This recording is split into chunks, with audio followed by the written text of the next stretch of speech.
Now, compact sedans may not be all the rage that they were a few years ago, but if you want affordable, practical family motoring, there's still a solid option considering the premium that you need to pay to get an SUV in your parking. So here we have the new Hyundai Aura. It's got a midlife update, and today we'll tell you everything that's changed about it.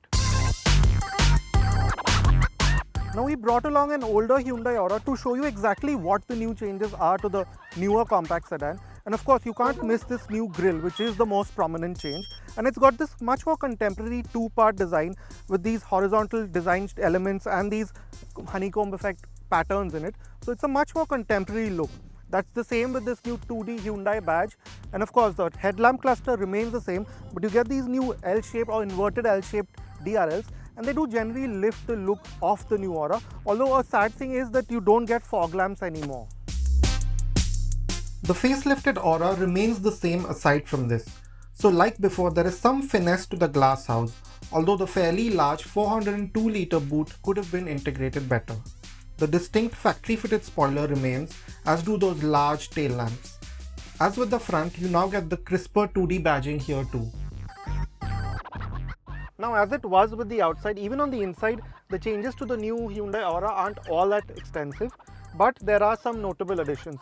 The biggest of which is this new instrument cluster. It's a far more modern looking one with crisp analog dials and a clear MID which shows you pretty much all the information you need. And it's a far cry from that digital readout that you had from earlier.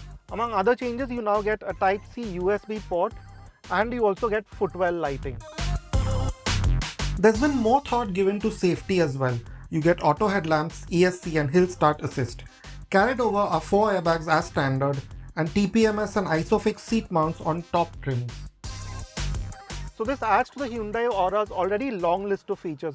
So you have this nice 7-inch screen, climate control, a wireless charger, height adjustable seating, as well as push button start. So all in all, if you want a feature-packed compact sedan, the Hyundai Aura does have you covered. The cabin itself remains unchanged, so it's a premium feeling space for this segment with the bronzed honeycomb highlights, a design that is still simple but contemporary with the above par sense of finish that you get from Hyundai's.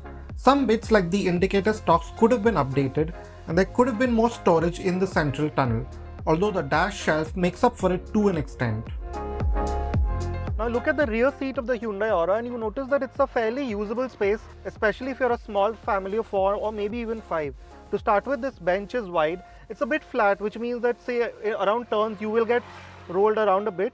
But that also means that 3 people can sit fairly comfortably, especially if the middle one is a child. This central tunnel is also not very high, which is a good thing. And there's also good under thigh support, so you won't be too uncomfortable. If you're a medium height, there's good knee room. It tightens a bit if you're a taller, but you also have leg space, so you can stretch out in any case and you won't be that uncomfortable. It's the same with the headroom. It's good, although if you are tall, you might just scrape the top of the roof. But that being said, for what it is, this is a really good space. Now some of the other things that you find here is a center armrest. It's useful, you can park your arms like this, but you only get one charging port. It's just a 12-volt outlet. No charger as such, so which means that between the people sitting behind, you will be fighting for who gets to charge their phone and so on.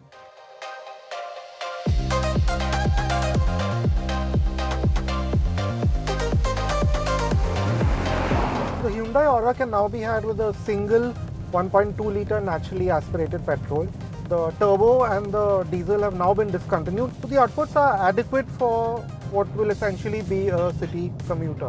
And in that sense, the Aura's motor does the job. So you notice that at low revs, say below 2000 RPM, it's fairly tractable.